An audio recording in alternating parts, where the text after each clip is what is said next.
You're listening to Side Hustle Pro, the podcast that teaches you to build and grow your side hustle from passion project to profitable business. And I'm your host, Nicaila Matthews-Okome. So let's get started.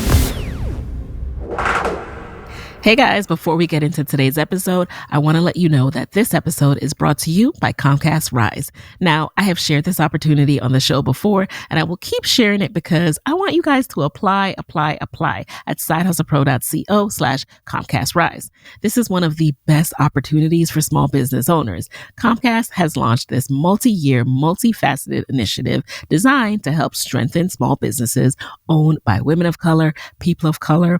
I personally applied and received a full technology package for Side Hustle Pro, which included 3 iPads, 2 laptops, and a desktop, which is a game changer for my team and I. So please do not talk yourself out of this amazing opportunity. Go ahead and go over to sidehustlepro.co/Comcast Rise to apply. Qualifying businesses can apply to receive advertising and marketing consultations, production of a 30-second TV commercial, plus a media strategy consultation and a 90-day media placement schedule, or a complete technology makeover of computer equipment and internet voice and cybersecurity services for 12 whole months. So visit sidehustlepro.co/Comcast Rise to learn more and apply. Hey guys, hey, welcome back to the show. It's Nicaila here, back with another episode of Side Hustle Pro. And today in the guest chair, I have, fun fact, my website designer, Shirley Ansley. So in 2015, Shirley went on a journey to start a business and tried to DIY her website, only to find out that making your own website is kind of hard. I know this, you probably know this as well. So she became instantly obsessed with figuring out how to build a website the right way. And along the way, found herself starting a business as a freelance website designer. She ran her business on the side while still working a full-time job for almost 2 years until finally taking the leap. She left her 9-to-5 while 3 months pregnant with her second child a few months before the pandemic hit. Today, she is a successful and profitable freelance website designer who's had the privilege of working with award-winning podcasters, women of color, women-led business, national organizations, and more. And in today's episode, she gets into the strategy she used to transition from her job while still growing her side hustle, how she worked on and improved her technical design knowledge so she could shift from charging only $675 for a website to now charging between $5,000 to $10,000, and so much more. Let's get right into it.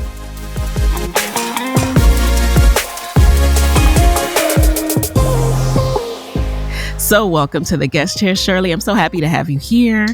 I'm so happy to be here, Nicaila. Hey, everybody in Side Hustle Pro. So Shirley, as I already told you guys, is my, I want to say best kept secret, but you are no secret. I mean, I've seen your portfolio these days. Like, you have been working on some amazing projects, websites for awesome creators, podcasters. So before you became this awesome website and graphic designer, what was your original career path? You were, I believe, an engineer, right?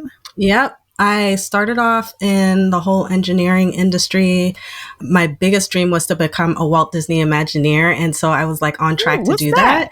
So Imagineers, so like when I first got introduced to engineering, I didn't know that you could do so many things with it. But the one thing that I found fascinating was that you can use engineering in order to build like entertainment stuff. So theme park rides, themed environments, anything from doing the actual drafting of a themed environment to actually like building it or supervising it from a project perspective. So Imagineers do like a whole facet of things. They're artists, they're engineers, they're project managers, and things of that nature.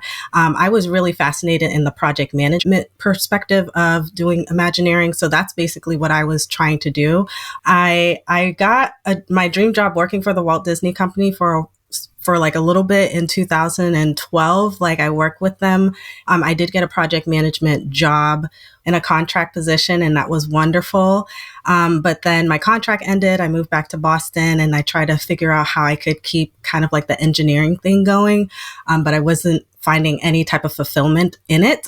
So I made a career transition from engineering into design. And that's kind of like how this whole journey started, because I was working for an organization and then I eventually started working for myself, and it's kind of like been happily ever after, sort of like after that. I think that is extremely cool because, first of all, you've taught me about this role I never knew existed. I mean, of course, we know that there are engineers behind the scenes at Walt Disney World, but when you're in that place of just magic, that's all you see. It almost feels like it just popped up that way, and that's just how it's always been. But what I also find intriguing is thinking about you working in the most magical creative space on earth, you know, as some people feel it is, to now what you do in having to reimagine websites over and over again, because everyone always comes to you and is like, I like that. But of course, you don't want everyone's website to look the same. Right. Of course, you're like, I cannot actually give you that same website. Right. So you're constantly tasked with reimagining. So I just think that, I don't know if you've ever connected those dots, but that's actually really like, cool. I'm about to add that to my website. I love the way you connected that. I never viewed it as that, but yeah, it basically is kind of like the same thing where you take an idea and you say, how can I re-engineer this to make it work for the objectives that the client is trying to do overall at the end of the day. And that's basically what I try to do for everybody that I work with. And it's really, really fun. Yep. And one of the things that, you know, Shirley does really well, and again, I don't know if you know this, but I'm telling you now is, so on that same theme of imagining, right? When you go to a website, you don't even realize, but you're having an experience. Same way when you walk into a store and you have merchandisers who have designed that store to help you have the experience they want you to have. With a website, that is what we all hope to do. But we are, as creators or whatever it is that you do, whatever you need a website for, you want to look for someone who is able to guide someone through your site and is able to tell you what you need to do to guide someone through your site, because we don't think about this every day. If you don't live in the land of design, you don't think about the experience the person is having when they land on your site. So why did you transition from the journey of trying to be an Imagineer at Walt Disney World to starting to design websites? What happened? What led to that pivot? Yeah. So in 2012, that's when my contract was with the Walt Disney Organization. So it was a contract position. I knew it was going to end at some point in time. I believe they had extended it like twice, as much as they could with the budget that they had. But eventually the contract ended. And I went back home thinking, you know, I'm just going to be here for a couple of months and then I'm going to find a job back in Florida again.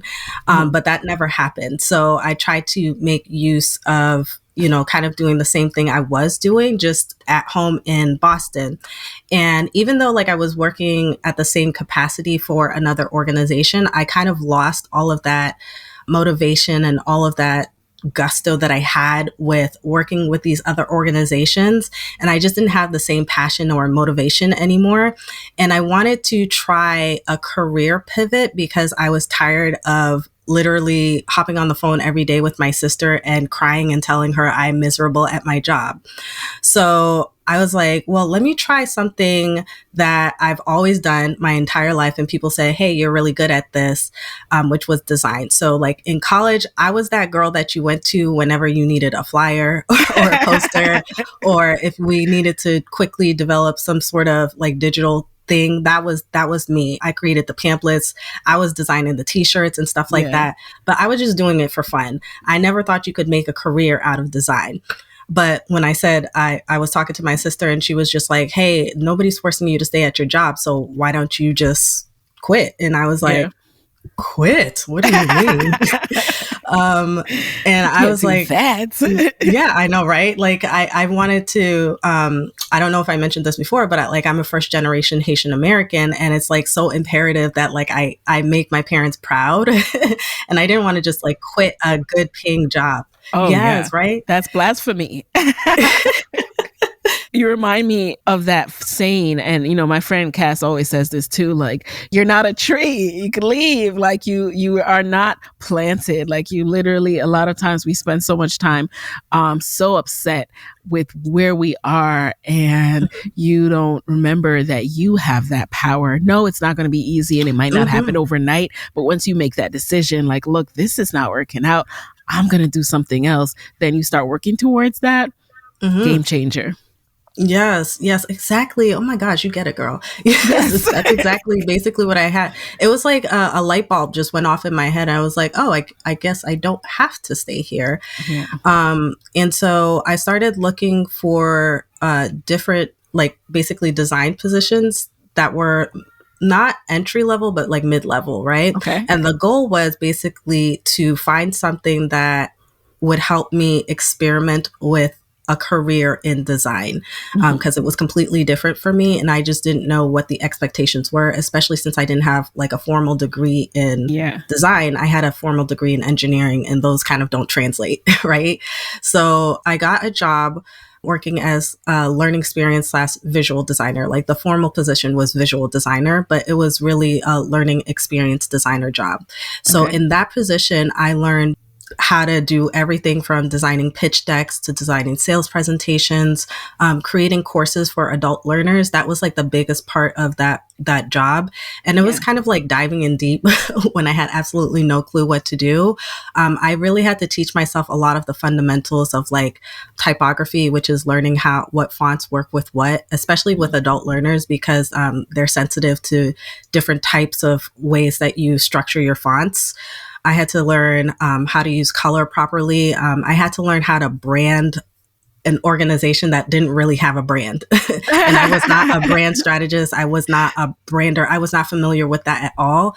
Yeah. So I had to learn how to create a brand for that particular organization. And then I created like literally, I believe it was like over 70 or 80 lessons, like at 80 courses in the course of the time that I worked with that particular organization. It was a lot. It was a lot of work. Wow. And I dived deep. I made a lot of mistakes. There were several times where I thought they were going to fire me. Oh my God.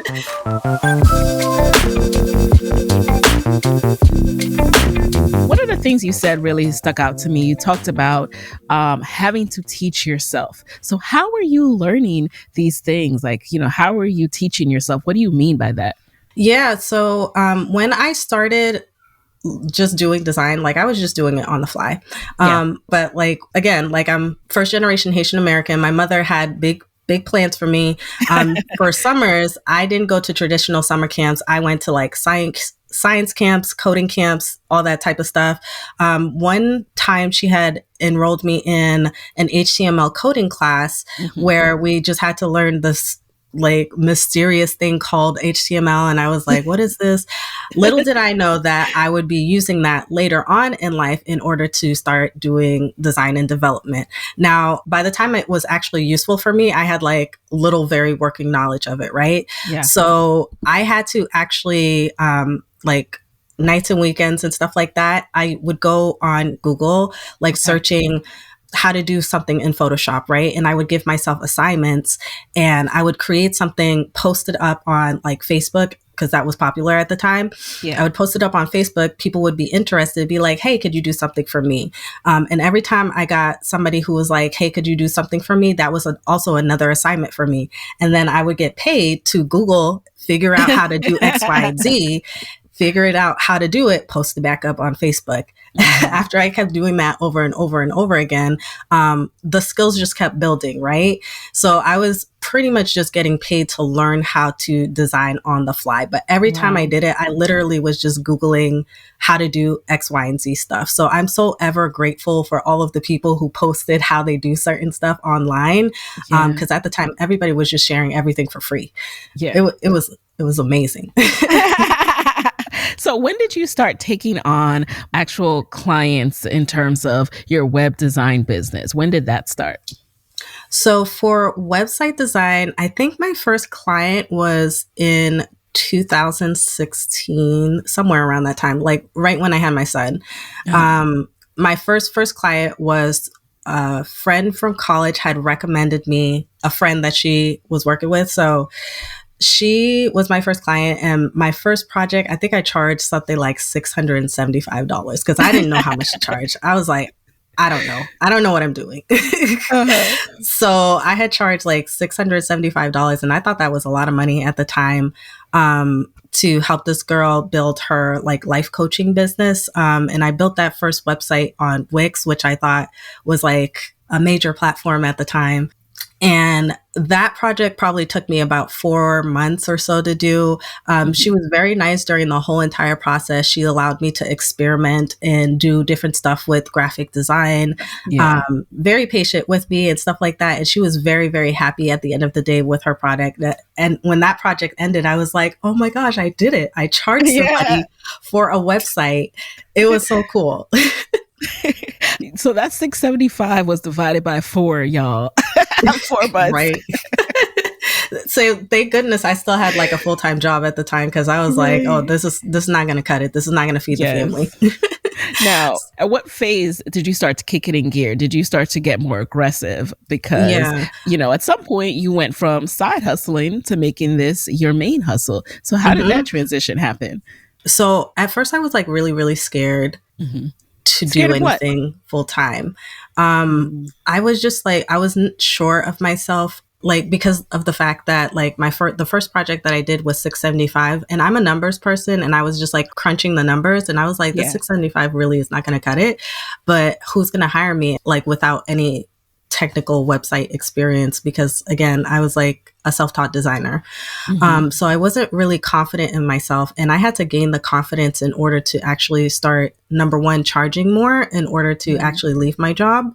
But one of the things that motivated me was I just discovered like lots of podcasts and audiobooks and things like that nature, but specifically, obviously, this is kind of like a plug, but Side Hustle Pro really, really inspired me as I was trying to gain the confidence to literally quit my job, right? Because I was hearing all of these stories from women who also worked full-time jobs that transitioned into owning their own business by themselves by just slowly kind of gaining the experience and the confidence. And I was like, oh my goodness, look at all of these women who are doing that. Some of them are also mothers. Some of them, like some of them were dead broke at the beginning. Like some of them had just the savings and stuff like that. And I was like gaining some strategies and insights just by listening to these different stories. And that helped me gain the confidence, or just at least come up with a plan on how I'm going to go from working on the side hustle to actually working full time. So first things first is I did 2 things. So one thing I learned from you was that I needed a savings. Okay. So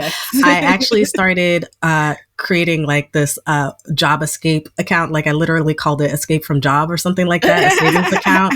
And I started just like literally, I was like, okay, I'm going to do 3 months, at least 3 months of savings for my job escape. Worst case scenario, like 6 months out, right? So I would aggressively save to that particular account. I wasn't like spending frivolously during those times. So I would aggressively save towards that account. And then the second thing is I started charging more, and I did it incrementally. So once I finished a project, basically incrementally, I would charge an extra $300 to $500 on each project. So by the time I would get to like person 6 or 7 or whatever, I was charging like $2,000 or $3,000 or something like that, right? So because like every time I would just like charge a little more, because I was doing something bigger, grander, or whatever, or I learned a new skill. When I got to the point where I was charging $3,000 per project, I was like, okay, I feel confident enough to at least put in my notice, put in some type of notice, right? Especially since like when I found out I was pregnant with my second, and I knew I had like basically a clock that was running, that was going to put me on maternity leave anyway. I was like, okay, I have the confidence in to be able to actually leave. Did you take your maternity leave first though? Like take your maternity leave and then say, by the way, I'm not coming back? Oh, no. I was 3 months pregnant when I left. Oh my! You were done. I was, So what we kind of decided to do was that, and this was a strategy that I learned from one of your guests, was that I was going to work part-time with the company that I was working with, but full-time as a freelance designer. So, so how did that work? Yeah. So when I left, technically, I was like, it was technically me giving my notification, but Yeah. essentially they would be able to still contact me if they ever had like a project that they wanted me to work on, but I wasn't obligated to, be on their clock, show up at an office, show up to meetings or anything like that. It was literally almost as if I was a contractor for them. And that worked out really well because it truly gave me that feeling that I was out on my own. I was a true freelance designer. So I'd work a little bit with them.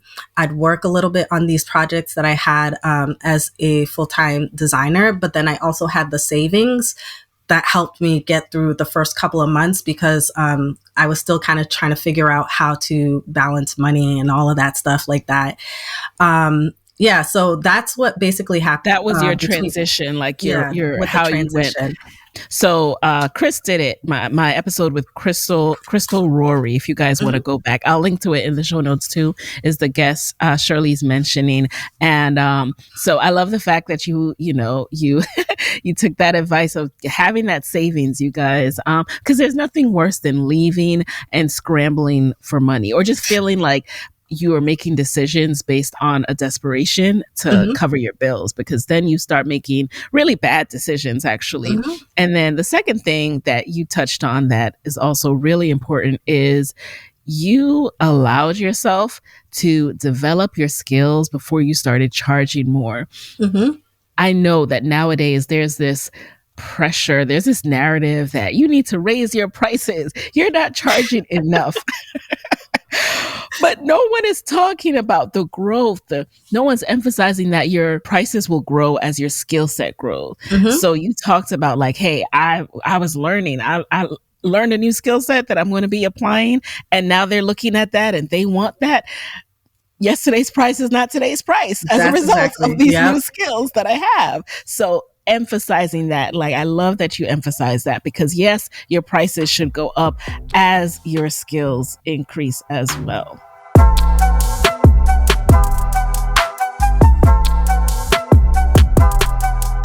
Can we talk a little bit about your how you marketed yourself to get new clients? Because I'll never forget that email you sent me when you had a whole video of this future website that I could potentially have if I just work with you. And I was like, what? I have never seen this in my life. So tell people that story, because I just love that that you did that. I've never seen anything like that. It's so funny that you say that, because I remember when I started making that plan to transition, I was just trying to build a portfolio. Like I was like, but I want to build a portfolio with people that I would love to work with in the future. So I just literally, like I said, after work, I would do my homework and I just created this portfolio of like clients that I would like to work with. And your podcast, I was addicted to it. Like literally, I was like, but the user experience, on this website, I don't know. So I was like, what would it look like for me as somebody who's addicted to this podcast? What would I want to see when I hop on her website? So I just designed like a whole homepage around it. And I like, my objective was not to pitch you. Like I was not trying to pitch anybody. I just wanted the permission to be able to showcase what I was creating on my website. So I reached out to you with this whole design idea that I had, and I think I recorded in Loom or something like that. But I recorded a video, you did a screen showing what the website would look like. And I'm like, hey, would it be okay for me to just like display this on my website? And you're like, how about we work together? And I was like, what? I was like, how about I pay you for this website. And then, of course you could put it on your portfolio, but I didn't even understand what you were asking. I was like, what? Like, I need this website. And by the way, you guys, so that was in 2019, or maybe it was end of 2018, but we worked together 2019. So I was 3 years into podcasting. So I always tell people, when you first start out, your first draft of your website should be simple. It should be DIY, because you're still figuring out what your offerings are going to be and the things that you want. So you need some time to develop as a business owner before you invest a lot into a website. That's something I've spoken about when Crystal was on the show. What's your take on that? Because I wouldn't have been able to work with you, I don't think, until I really had that grasp of what my offerings were. And still every day we're still getting ready to tweak some more the website even more, because I'm so glad you I've brought grown. that up. Yeah. I'm so glad you brought it up. So after a while of working with different types of business owners, like I've literally worked from people who are starting from scratch to people who have many years of experience in their business. And I find the best projects, the ones that go most smoothly, are the people who are more established and who have been in the nitty gritty of their business for a while.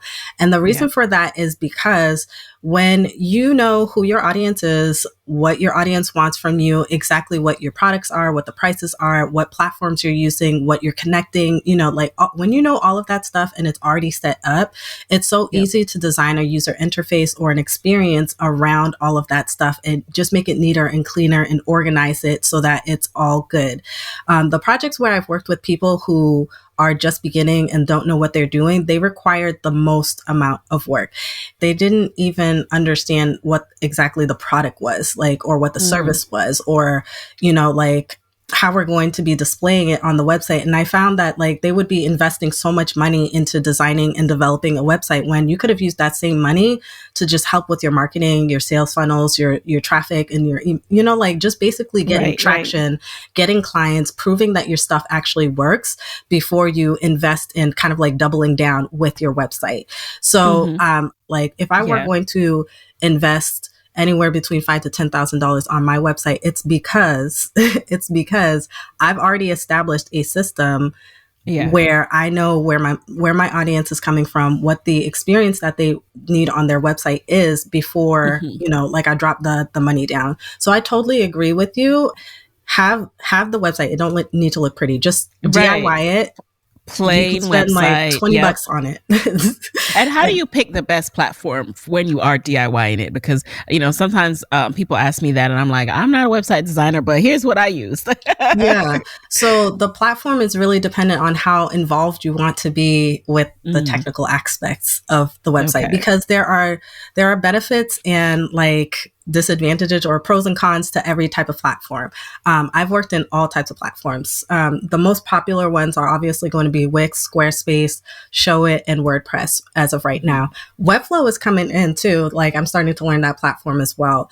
But the ones for small business owners and personal brands, the go-to ones are going to be Showit, Wix, Squarespace. And then WordPress is really for the person who has more advanced stuff, right? So if you're not very technically savvy and you just don't want to put too much time into building your website, you probably want to consider something like Squarespace. Just know that there are limitations as far as designs are concerned.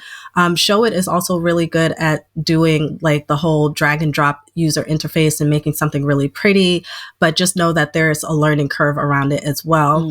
And then WordPress has probably the largest learning curve, but it has it's really just amazing how much you can do with it once you know what you want. Right? Yep. If you know what you want, you know how to put it all together, you know how to make it work. But just know that with WordPress, the caveat is that you can't just set it and forget it. You have to take care of it, or at least have somebody who's taking care of it, do something, because if you don't do something, your website will break. Yes. I've done Squarespace and I've done WordPress. And so I'm glad that you mentioned that, because I find that later on down the line, if you want to take advantage of things like plugins and all those things, I appreciate WordPress for that reason. And Showit, I never even heard of. So that's new to me.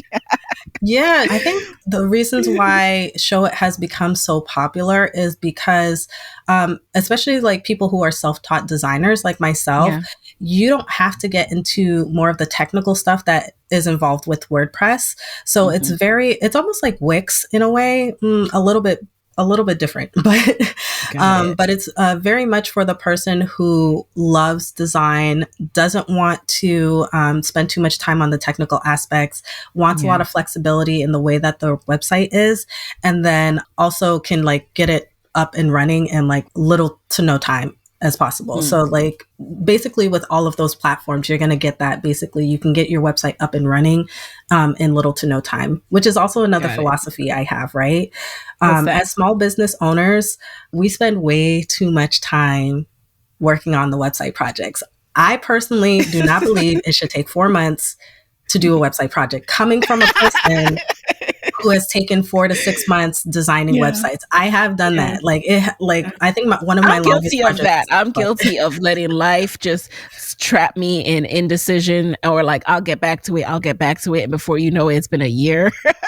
Yeah. And you haven't worked, or like a new project will come up. So you have to really also prioritize as a business owner. You have to really say, okay, what is most important, what's going to move the needle, and focus on that, and refuse to let those distractions get you all like worked up, like, oh no, I need that on my website too.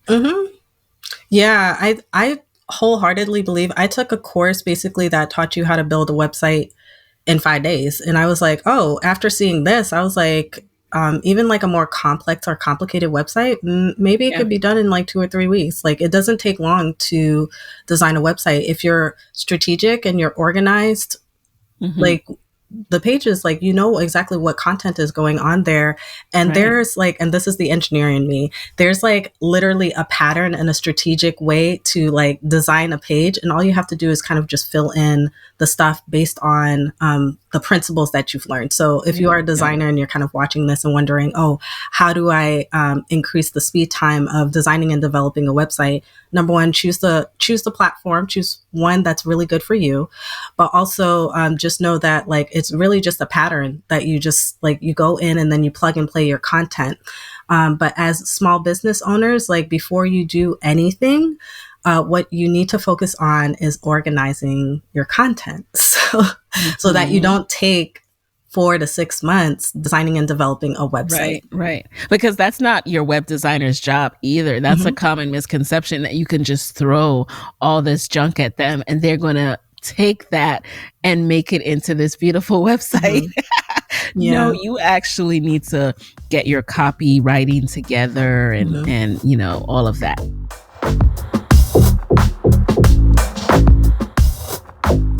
So guys, I know investing and trading can seem really intimidating and complicated, but it doesn't have to be that way.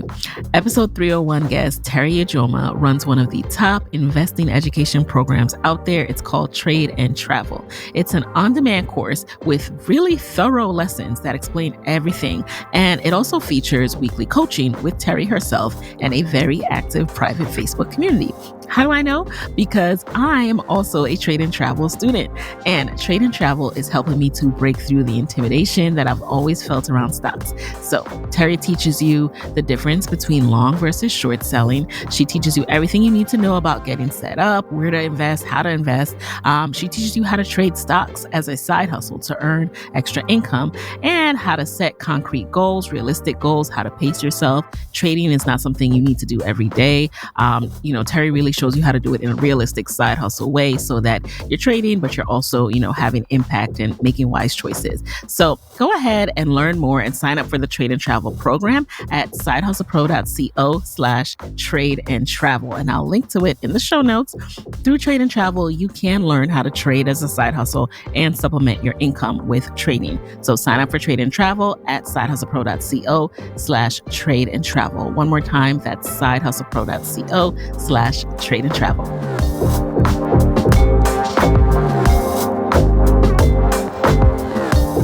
So we kind of took a detour there, and I don't want to miss out on sharing some other parts of your story. So I know that we were talking about, you leaving at 3 months, and 3 months pregnant, and starting to incrementally raise your prices. At what stage would you say you really felt comfortable in saying, like, I am a website designer, this is what I do full time, I'm not looking for another role? And what did it take to get there? For the most part, like when I left, I had so much confidence in telling people, this is who I am and this is what I deliver. Now, along the way, there were a lot of obstacles. So some of the obstacles that I encountered was that my process was not locked down for me to be able to take on more clients. So shortly after I gave birth, I didn't really take maternity leave. I probably took a couple of days to myself, but I didn't really take maternity leave. And I think that's just because I was working for myself. So I had absolutely no boundaries, but that's a story for another day. But shortly after I had my son, I was not expecting the influx of people who were going to come into my pipeline. So I just said yes to everything, which was a major lesson for me. I need to understand, like, everybody is not a yes. Yeah. Everybody is not a yes. You need a screening process. Like, yes, you need to choose clients. Not just because of the individual who was coming into my pipeline, but it was just also, I was not able to manage it. I was a one person business, or, like, I really describe myself as a freelance designer because that's who I am. Like, it's just really just me.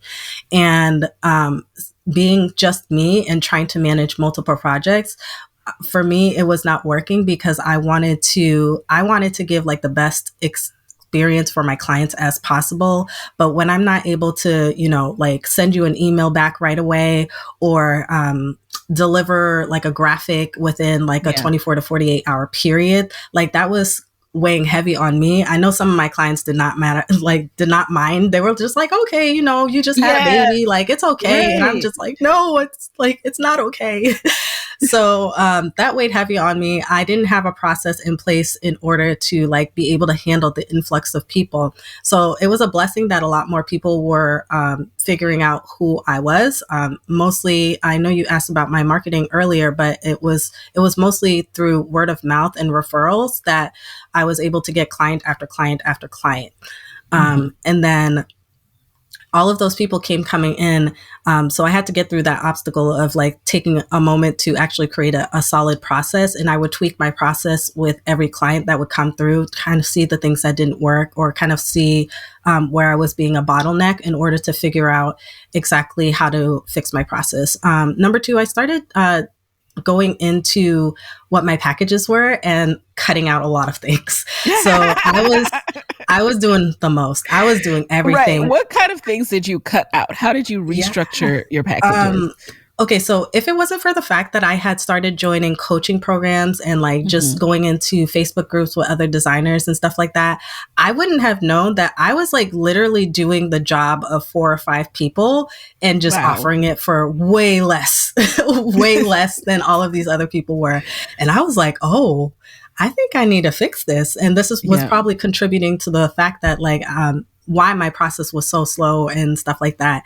So I started cutting out, like, one of the things that I started cutting out was brand strategy, because I knew that wasn't, like, it was not something that I was really strong at. Like, I understood the fundamentals of brand strategy, but there are some people out there are people who are really good at articulating exactly why your brand should take a certain direction and why they should do that, and, like, be able to document it and everything. I feel like brand strategy is almost line hand in hand with marketing, and that's just not my thing. I was not strong at that. So I just decided to cut brand strategy out, and that gave me huge relief. The next thing was cutting out branding in general. So branding, I love doing it. It's just that, like, I knew that there were people out there who were 10 times better. So and what do you mean by branding? Are you talking about helping people to kind of select their colors and select and do their logo and typography and all that stuff? Like, what do you mean by branding? Yeah. So in my kind of, like, learning process, the way that I was creating branding and the way that I discovered that branding was done through other more experienced designers, I noticed that they were providing more value that I wasn't necessarily doing. So I thought it was just, oh, here's a color palette. Let me pick this for you. Let me pick out some photography for you. Let me try to figure out exactly what logos we should create and stuff like that. And I would just create, like, a simple logo for them. But what other very, very experienced branders, I'm just going to call them that, brand designers will do. We could call them that. They really get into the nitty gritty of it. They create so many iterations. Like, I probably would create maybe like 12 iterations of a logo before I actually present one to the client. Whereas other brand designers, they would iterate it maybe like 30, 40, 50 times before they create something that they actually present to the client. And they also provided them with a variety of assets that I was not providing to my client. And I knew that in order to become like, or to provide the most value to my client, as far as branding was concerned, that like I was not going to provide that level of service for them at the price point that I was. So I was like, it's got to go. That's good to know. Yeah, what you need to drill down on and focus. So what did you start focusing on? So then I started focusing simply on website design and development. And I think at that point I had also taken a course with Jerisha Hawk, which was another one of your interviewees that I was like really inspired by. And through that course, that's when I learned like you will always, always, always be narrowing down exactly what you do. So I thought like, hey, I'm a web designer developer. That's very specific. No. Like it can get more specific. And I literally have gotten more specific with it as well. So last year when I narrowed it down to just website design and development, I would just market that on my website. I would get like a nice influx of people who actually just wanted website design and development. But another one of the kind of like obstacles that I had to go over is like figuring out which platform was best, because I realized that, again, as a solo business owner, the people who were coming to me with various different platforms, which means I had to learn different skills for each one of these different platforms. So it was like basically turning my brain on and off with every single project all the time. And I was like, well, wouldn't it be nice if I just like kind of focused on one or two of these? And then that way I know how to design and deliver in a faster paced time, right? So I started focusing on just WordPress platforms and with a specific website builder, which is Elementor. And I started showcasing a lot of some of my work on the Elementor like Facebook group and stuff like that. And I guess Elementor noticed that I was sharing some of that stuff, and they contacted me to interview with them. And I was like featured on their platform because I was just like doing a whole bunch of stuff with them. So I thought that was pretty cool. And it actually showed me the value of actually like really narrowing down exactly what areas that you're going to do. So eventually, like basically my packages have been almost cut down to a point where, like if you're coming to me and you don't have branding, you don't have copywriting, you don't have strategy, you don't have marketing, like if you're working on a different platform, like we're not a match. I'm also able to like do one of my biggest things is like, I want websites done between 2 to 4 weeks. Like it should not take longer than that. And because of that, I'm also able to charge like anywhere between $5,000 to $10,000 for my platforms. And that really helped with my packaging. So even though, like in the beginning, I was charging $600 to do it on any platform and then do anything like graphic design, logos and all that stuff, I'm at a point right now where I'm doing something very specific, and I'm able to charge a higher price because I cut so many things out of my package and got very specific. And now I'm like an expert in that particular area, if that makes any sense. Yes, that makes a lot of sense. And I love the fact that you touched on, listen, when you're a service-based provider, you have to screen, you have to eliminate, you have to really drill down on who is a good match for you. It is a matching process. Not everyone is your client, and that's okay because you want them to have a good experience as well. So if this is just not the right match, then it's okay to walk away, to let them know that that's not. You have to eliminate that attitude of lack. And I think when you're first starting out at going from side hustling and where you're like just trying to get clients, when you're going from being a beginner, and when you start becoming experienced and you transition into that mode, you have to trust that another client that's better for you will come along. You have to completely let go of that lack mindset and say, just because I'm turning this down doesn't mean I won't be able to make money and pay my bills. Yeah. And can I add to that is that also, there will be some people who get through the cracks. Like, even though you say no to some people, cause you know, the red flags, you see them, there's some people who get through the cracks. That happens. Like, I think that's one of the biggest lessons that I learned, in creating my process. I thought that, you know, like seeing other successful designers out there, I just thought that they always had the perfect clients that were always coming through. They knew how to say no. They had boundaries and stuff like that. But, I remember hearing one designer. She's running a website design business. She had like been making multiple millions of dollars. And she was like, you have to understand that like, it's not about avoiding the nightmare client. It's just anticipating the nightmare client, because they will get through eventually. You just have to learn how to manage when that person gets through.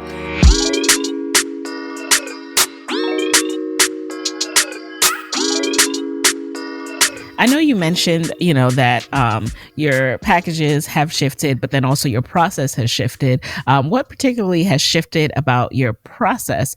Again, I'm really interested in this for service-based providers, because being a one-woman show can be, it's not sustainable, right? Like you want your income to grow while not burning yourself out. So how have you shifted your process to allow for that? Yeah, I find that automation is your best friend. So I, at some point in time, I got really intense about finding any platforms that allowed me to automate certain things like submitting proposals, contracting, submitting like the deliverables and things of that nature. Anything I can automate, I will try to automate to the best of my abilities, right? A lot of communications that you provide, especially as a service provider, a lot of the communications that you will give to your clients is going to be some of the same stuff over and over and over again. So you might as well just write them all down, put them in an email and just like, hey, like copy and paste the email, send it to the client. That's definitely going to help. I spent like literally like 1 week just typing out all these type of emails or communications about like, hey, you're just starting this. Hey, I see you're behind on this. Hey, this is what this is like. Hey, this is how I want you to provide feedback. I spend a good amount of time doing that. I've even had people copy it. I was like, okay, go ahead, take it. Yeah, like, so number one is automating. Yeah. Number two is I do contract out certain stuff on occasion. So I had another developer friend who was like good on the Elementor platform.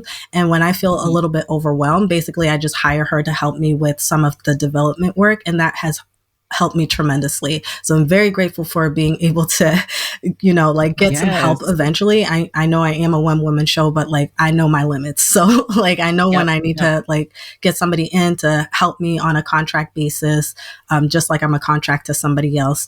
So that also helped with my process as well. So the two major things as a service-based business is like really get those tools that can help you with automation. And then when you are at like your biggest bandwidth, just try to see if you can contract work to somebody who has kind of like the same skill level as you. I love those tips. And one of the things, as a client of Shirley's that I enjoy is when you make your videos explaining and you'll walk me through. So what's good about that is, so she'll send a video in the email, like, here's what I've done. Here's how it works. Here's how to do it in the back end. It's good because then I can always have that to share with my team when I'm training people on, how to do stuff on my site, like my virtual assistant. And then also I can go back to that. I don't have to keep emailing you. And also, I'm the type of person that I might be a little too hands off, but I really am not a phone call person. Like I'm not a frequent phone call person. Like, I just want you to sum it all up for me. So that just works for me. We don't have to jump on the phone. Yeah. You're just like, boom, here's everything you need to know. Yes. Here's yes, I'm so glad you said that. Yeah. I think that's one thing you and me have in common. And that's why I just resonated with you so much as I was listening to you, because I was that person who never, like when I left my job, I was like, I don't want to hop on another call meeting with anybody. If I don't need if I don't need to do it, then I will not do it. Trust me. Yeah. That's how I set up my process. Like I'm like minimum calls. As much as possible. Probably to my detriment. I need to like really stop and start doing more meetings. But for now, it's just been how I prefer to work. Absolutely. And I think that's because corporate PTSD. Yes. Maybe too much.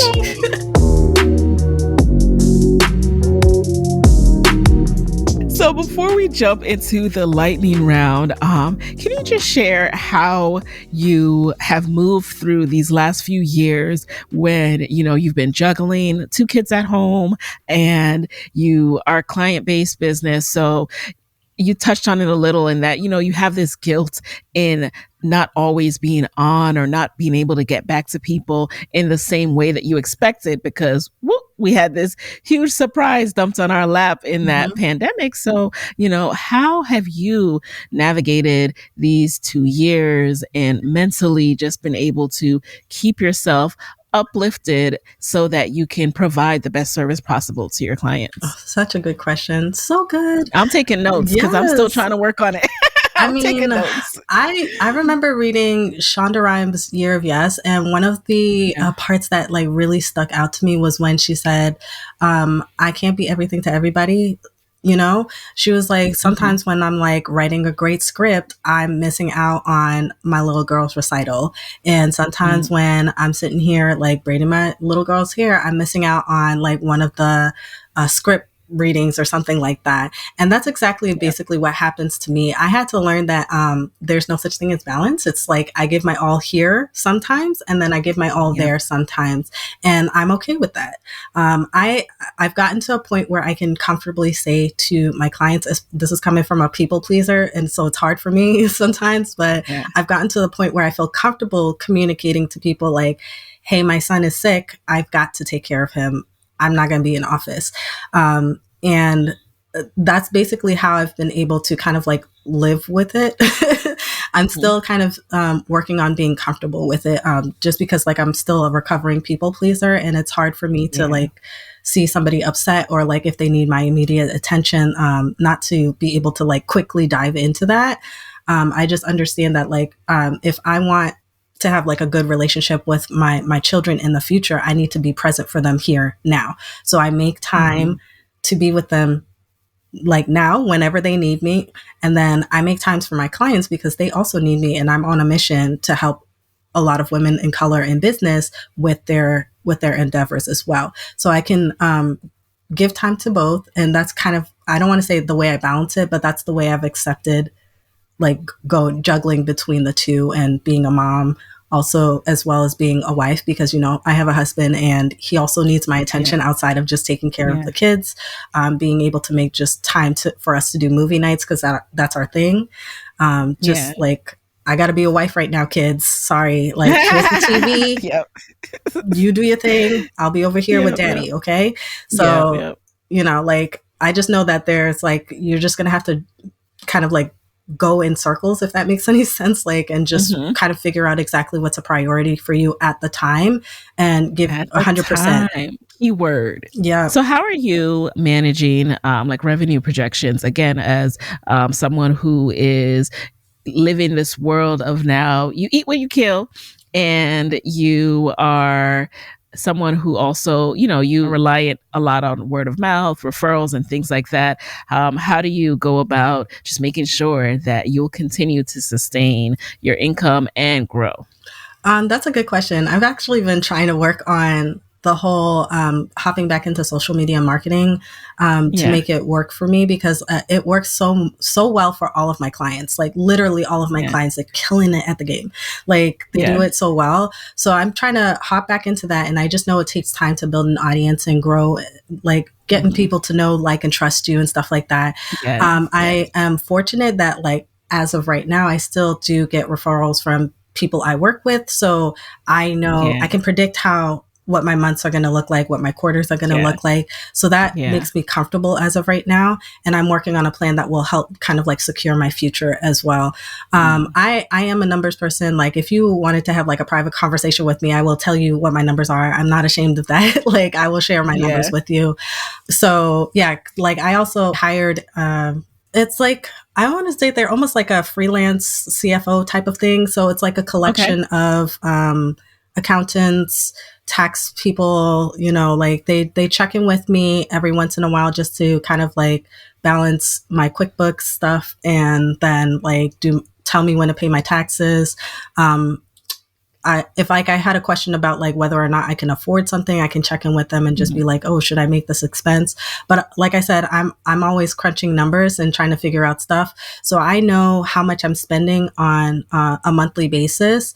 And then I can predict or anticipate how much I can earn per project. And if I ever feel like I'm getting low, best believe I'm going to raise the prices to try to get as much as I can from any particular project. What's the name of that service in case anyone wants to explore? Oh, it's called Collective. Got it. Okay. So we'll link to that, you guys. So now we're going to jump into a quick lightning round. Mm-hmm. You listen to the show, so you know how this goes. Are you ready? Yes. All right. I mean, you just shared a resource, but we'll kick it off with what is another resource that has helped you in your business that you can share with the Side Hustle Pro audience? I know a lot of people use Dubsado, but I am a big fan of Bonsai. So I like a really aesthetically pleasing user interface, and they're kind of like an alternative to doing automated invoicing, contracting, legal contracting too, not just something you created out of a Google Doc. So legal contracting, all of that stuff, you can track your money, and I just love them. All right, we got to get them in the sponsorship chair. Number 2, who is a Black woman entrepreneur that you would switch places with for a day, and why? So I would love to trade places with Shonda Rhimes one day, because she's so bomb. Like she's able to do like a lot, and she has kids. And I would love to just switch places with her and just kind of figure out like exactly what a day in her life would look like. Yes. Number 3, what is a non-negotiable part of your daily routine? Having dinner with my kids. Like I need that like family dinner time. That's one thing I will not change. I do it every single day. We don't miss it. Yay. I love that. Number 4, what is a personal habit that has helped you significantly in your business? I like checking my numbers. I like seeing like what's coming. Like I like to see how much money did I make? How much money am I expecting? I like checking my numbers. Like that makes me comfortable. Yes. So if that's a habit. I like this. I really hit us up if you want us to have a bonus numbers episode somehow with Shirley. Like let's talk about numbers and how she's setting herself up for success, because that just motivated me to like do more. Like I want to, clean up my QuickBooks for the month. Like I have not been in there this month. All right. Number 5, last one. What is your parting advice for fellow women entrepreneurs who want to be their own boss, but are worried about losing that steady paycheck? Yeah, I definitely believe in finding inspiration where you can. This podcast is like a really good resource, but it's not like the only platform out there that can help you find good inspiration. But find that inspiration that you need in order to give you the courage to go out on your own, and to also just be a constant reminder that, like when you're going through rough times, because there are rough times, just like reminding yourself that, she did it too, you can do it too, constantly have that. You're going to lose faith sometimes, but like keep the faith. Like you got to like believe in yourself, believe that something better is on the other side. Can I also like give another resource? Yes, 2 books that I read in order to kind of like inspire more inspiration when I feel like I'm struggling with the whole entrepreneurial thing is basically The Greatest Salesmen in the World, because it's pretty much a book of affirmations if you listen to it in its full extent. And then The E-Myth, I can't remember who it's by, but The E-Myth Revisited. Yeah, it's such a great resource that helps you kind of figure out exactly what you need to do. It's literally written right there. Just kind of like follow it, and that will help you kind of be guided through all of the process of your businesses. Love it. Well, thank you so much, Shirley. This was awesome. Yeah. This was excellent. I mean, I just hope that, you guys let us know, tag me on social, Instagram, Twitter. Let me know what you thought of this episode, because I just think that Shirley shared so much. Of course, you guys can also watch us on YouTube. Don't forget that these episodes are now video on YouTube. So you can check us out. Let us know in the comments what you learned, what else you want to know, because I mean, we might need a part 2. So where can people connect with you after this episode? I am sometimes on Instagram. It'll be Shirley T Design. And then my website, which is shirleyt.co. Shirley T is a nickname that I have. If you're wondering, like, where did that come from? It's just a nickname that I go by. Well, there you have it, you guys. I'll link to all of that in the show notes. And thank you again, Shirley. And I'll talk to you guys next week. Bye. Hey guys, thanks for listening to Side Hustle Pro. If you like the show, be sure to subscribe, rate, and review on Apple Podcasts. It helps other side hustlers just like you to find the show. And if you want to hear more from me, you can follow me on Instagram at Side Hustle Pro. Plus, sign up for my 6-bullet Saturday newsletter at sidehustlepro.co/newsletter. When you sign up, you will receive weekly nuggets from me, including what I'm up to, personal lessons, and my business tip of the week. Again, that's sidehustlepro.co/newsletter to sign up. Talk to you soon.